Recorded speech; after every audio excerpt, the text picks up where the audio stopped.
Hello, welcome back to another video essay. I'm going to go straight into it. This topic is quite, I wouldn't say triggering, but it touches on a few sensitive topics that I've had to deal with. Not even sensitive topics, I'd say sensitive stories that have happened in my life which have taken a lot of time for me to heal from. I don't even know what I want to name this video because I feel like it's so much more than just platonic relationships, but I have found friendships really, really hard to keep. I've had friendships that have gone from one extreme to the other that I have had no idea how to navigate it. And I feel like this is a really common problem, especially for women. I want to start off with the quote, "You are who you surround yourself with." Whenever I think of this quote, it reminds me of how tarot decks work. Tarot cards fly out because they are a mirror to your life. They reflect sometimes the things that we don't always wish to see. And I feel like friends are like a tarot deck. We are constantly evolving, we're constantly changing, we're constantly growing. Something I kind of touched on in my last video. It's something that is never ending. It's something that's never going to stop happening. And I feel like when we surround ourselves with people, they can be a reflection of what phase of life we're in and maybe reflect some of our values, or they come in as a mirror to challenge us and make us change. Have you also heard of the saying, like, here for a season, here for, how does it go again? Oh, friends for a reason, friends for a season, or friends for a lifetime. My mum's always said this to me, and I've always found it a really hard pill to swallow because something I've always wanted in life is like a friendship group that sees me through, you know? I'm sure we've all seen shows like Friends, Sex and the City, where there's these wonderful groups of friends and they all stick by each other no matter what, especially because not only are we mentally and emotionally growing, we're also growing physically in terms of some of us decide to get married, some of us decide to have babies, some of us decide to go traveling, some of us decide not to do any of those things. It's very natural for us to suddenly not align with people in our lives, and it can sometimes be a really hard thing to deal with. Because sometimes we want those people in our lives regardless of the bad things that they bring, regardless of maybe the negative or toxic patterns. Touching on from experience in a positive way first, I kind of want to talk about my relationship with Jamie because it's quite a positive way to look at relationships with people, whether that's platonic or romantic.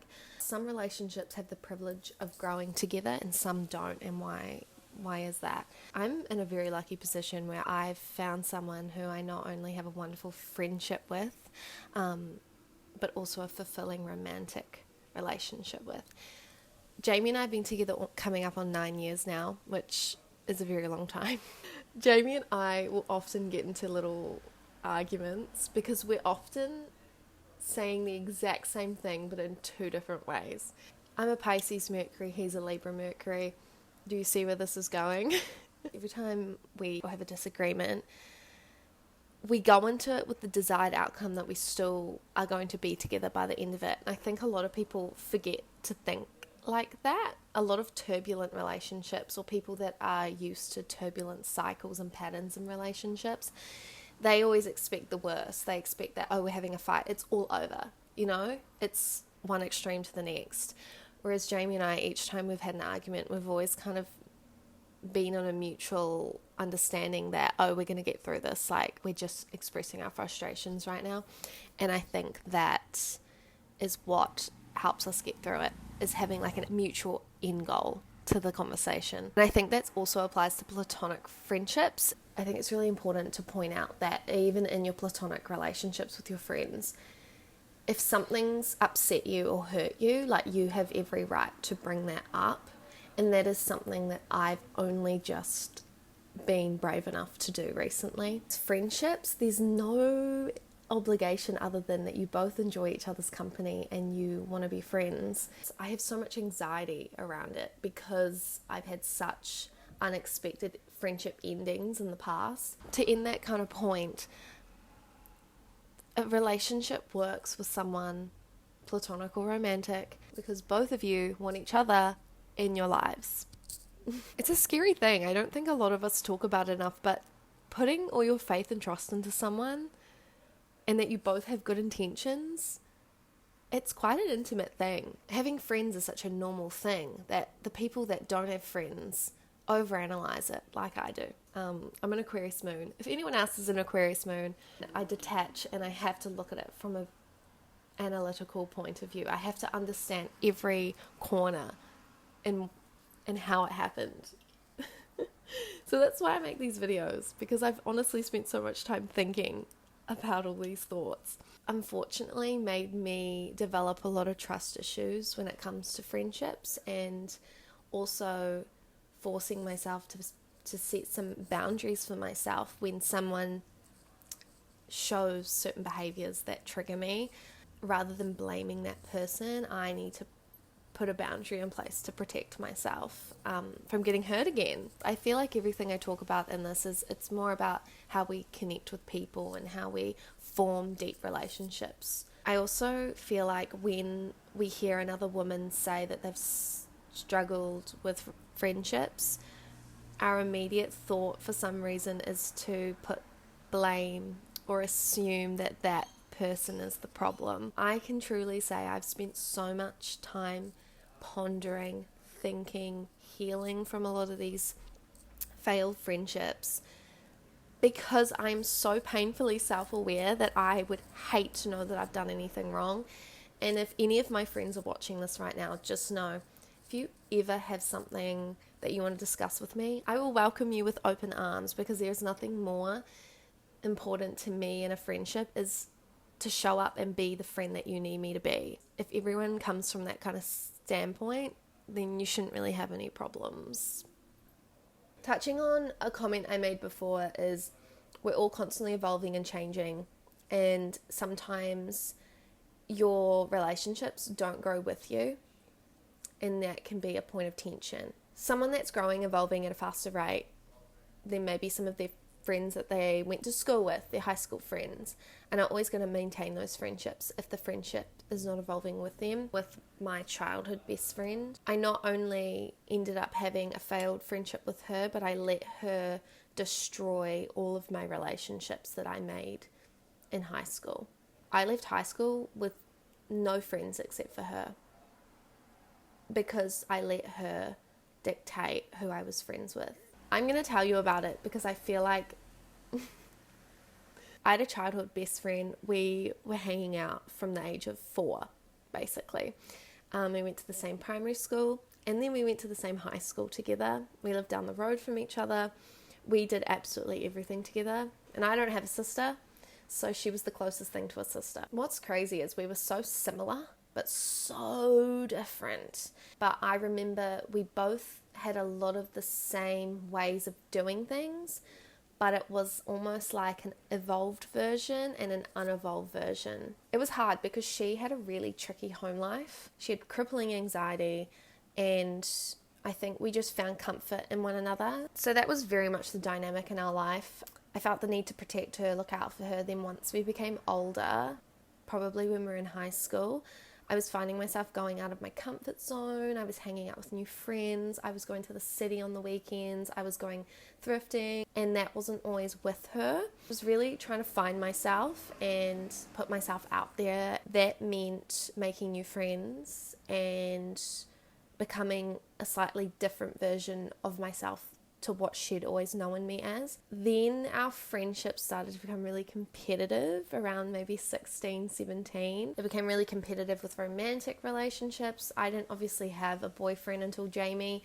I'd been on dates, but she definitely wanted to beat me having sex first, beat me in having a boyfriend first. I think it empowered her to have that one up on me, and it got much worse when I met Jamie and my best friend to this day, Gray. Unfortunately, I was very much in denial.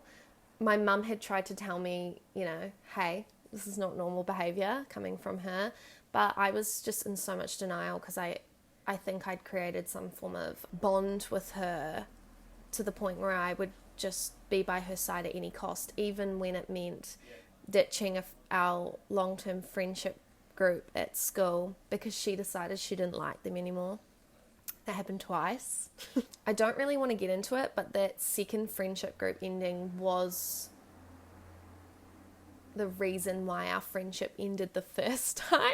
And that first time, I don't know what was going on other than, honestly, I don't even know what happened. All I know is that there was so much shit talking behind everyone's back that my friend ended up just getting so upset and blocking me. I think it's also really funny to note that I went to a psychic on my 17th birthday who not only predicted Jamie and I's relationship, but also predicted my childhood friend and I were not going to be friends anymore.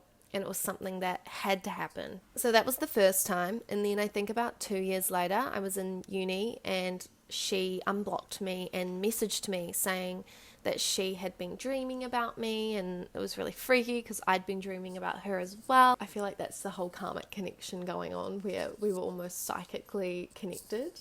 But yeah, we talked about it. We were really honest. I remember we were sitting in a McDonald's car park and bearing our souls, because that second time that we rekindled our friendship, I unconsciously made myself smaller around her to make her feel better. I wouldn't talk about my relationship with her, and if I did, it would be to complain about my relationship because I wanted her to feel better. I wanted to bond with her by putting myself down. I never knew when I was going to upset her. It was very unpredictable, and I'm sure a lot of people have probably been in romantic relationships like this. It was such a terrible and turbulent and upsetting friendship that honestly it took me so long to get over. I'm not sure what else to say about that other than when I think of that friendship, I just think we held on to it for way too long. And I think that's what a lot of people tend to do, is when you've got a friendship that you find comfort in, whether it's full of toxic patterns or not, we tend to hang on to those friendships because we feel like there's value in them. But if they're not making you feel empowered and supported and confident, it's not worth holding on to. I feel like sharing these stories with you are helpful because I feel like we've all been through things like this, because I feel like it's just part and parcel of life. Navigating friendships is how we learn about ourselves and understand ourselves and move through the world in a way. I unfortunately got into a lot of unhealthy cycles with friends after this incident. I'd also been so reliant on her as a pillar in my life, an unstable pillar, and her relying on me all the time, that I didn't always understand that every friendship wasn't going to have that same dynamic. I'd gotten so used to having a closeness with someone that I'd become too familiar with that closeness that I expected that closeness in every other relationship of mine. I was quite lucky I had Gray at this point of time, so I spent a lot of time with her. But of course, when you're young and you're going to uni and you're meeting new people, like, you really want to extend yourself and meet as many people as you can. I think I was like 20, 21 at this point. Yeah, let's move into the most traumatic and soul-destroying friendship I've ever had. The most ridiculous thing is I saw it all from the moment I met this girl, but I didn't listen to myself. I could have predicted it. The moment I met her, it was like little leeches coming out of her skin, latching onto me. Because the first time I met this girl, I had a lot of background knowledge as to who she was, because about 3 or 4 months into Jamie and I dating back in 2017, this girl had unfortunately broken up with a boyfriend, and she asked Jamie to come over and console her. I didn't know anything about this girl, but I immediately was like, Jamie, if you go over there, like, I'm sorry, this is over. And I was so right to do that. He didn't go over. Maybe that's the difference. I have quite a strong, confident way about me when it comes to romantic relationships. I know what I deserve in a romantic relationship. Friendships, no fucking clue. I remember meeting her at a gig. It was her boyfriend's gig. Jamie was like, we should hang out with them. Like, her boyfriend's really cool and I think you two would get along. And I was like, I remember we planned a few weekends away with them. A common thing was me being left with her boyfriend to go and cook dinner. And she would be quite happily sitting on the balcony talking away to Jamie. I just remember coming home from those trips and being so angry because I was watching it all unfold before my eyes. The sad part is I still fell for the trap. So maybe 6 months had passed by that point. I'm not entirely sure. But I remember it was really hitting me that I didn't have a lot of friends. When I look back on this time, I feel like there was so many factors going on. I needed a social life.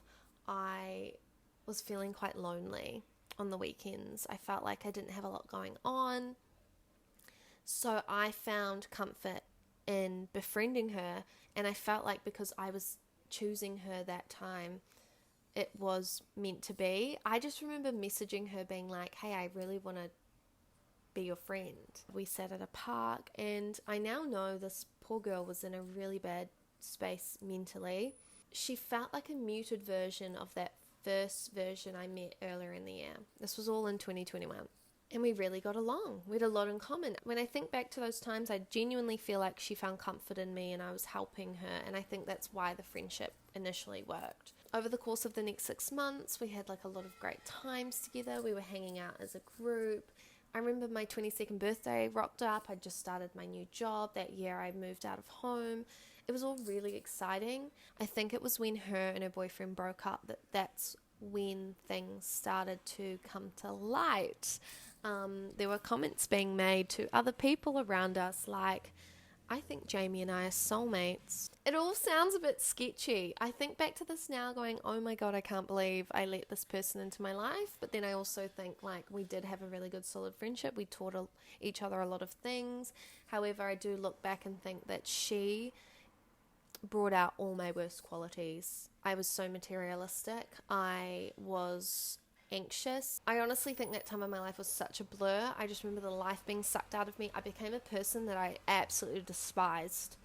I remember looking in the mirror being so utterly unhappy and wanting nothing more but for her validation. The tables turned and all of a sudden I needed to feel like her number one best friend or I was completely worthless. 2023 was probably the most miserable year of my life.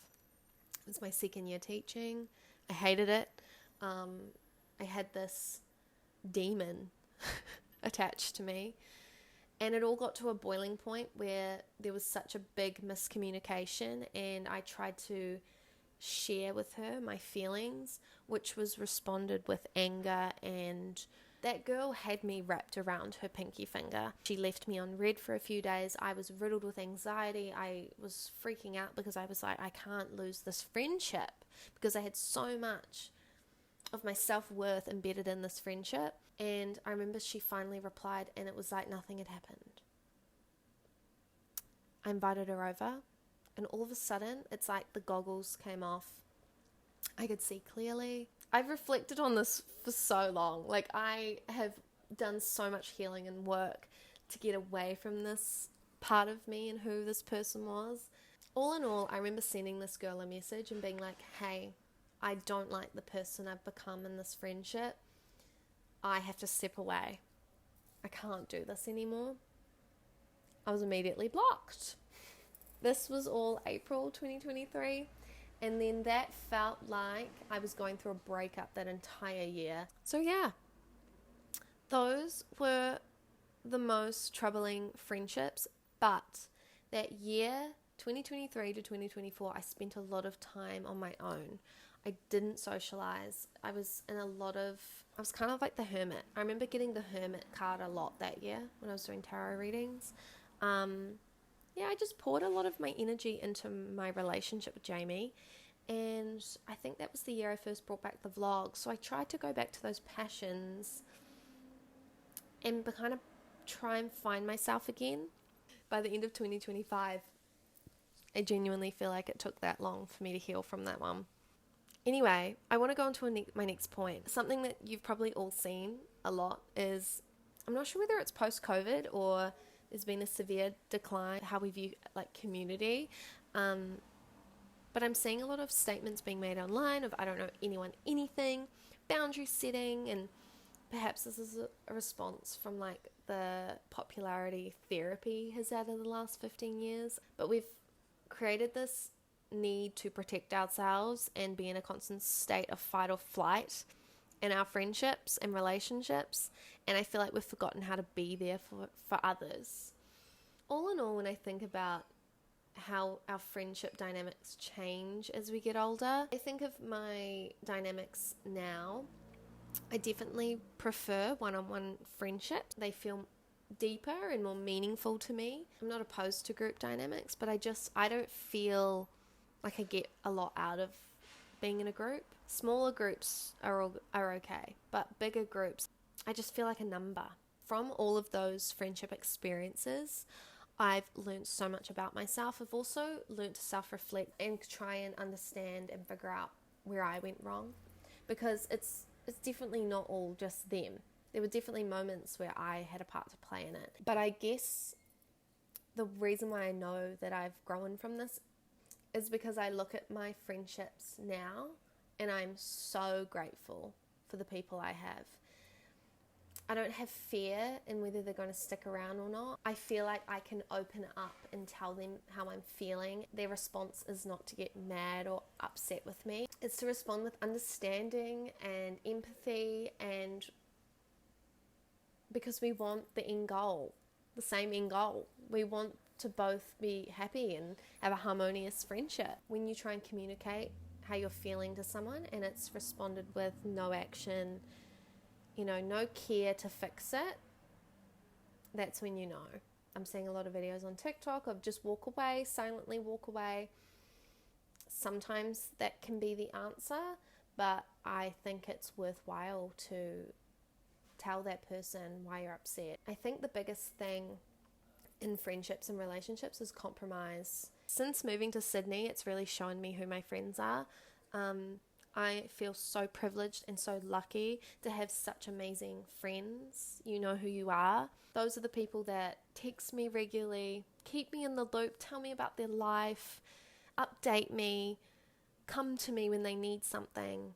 That's all I want. I want my friends to feel like I'm there for them. I think this is definitely a topic where I feel like we could definitely evolve on and talk about, but I kind of just wanted to voice some of the things that have happened to me and how they've changed how I approach relationships now. Because relationships, I don't know about you, but the people in our life make life good. Moving to Sydney made me really realize who I was away from and who brought me a lot of joy, and that you can still keep in contact with these people even though they're not just down the road. So I just wanted to chat, and if you're going through any of these things, it's hard and I really feel for you. There's nothing worse than feeling like your people are not there for you or not supporting you or making you feel needed. And unfortunately, relationships is one of those things that are going to go through ups and downs.